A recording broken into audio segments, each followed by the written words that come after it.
દીકરો નાનો હોય છે ને ત્યારે મા બાપ સપના જુએ છે કે મારો દીકરો મોટો થશે, તેને પરણાવીશું અને રાજકુમારી જેવી વહુ લાવીશું.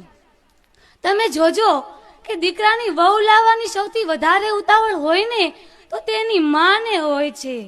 મા બાપ એટલા બધા ઉત્સુક હોય છે કે વાજતે ગાજતે ઢોલ નગારા બેન્ડ વાજા સાથે તેઓ વહુને ઘરમાં લાવે છે ને પછી જેવી વહુ ઘરમાં આવે ને એવા મા બાપના વાજા વાગવા લાગે છે. અરે વાજા તો વાગે વાગે, પરંતુ દીકરાની તો સેન્ડવિચ જ થઈ જાય ને.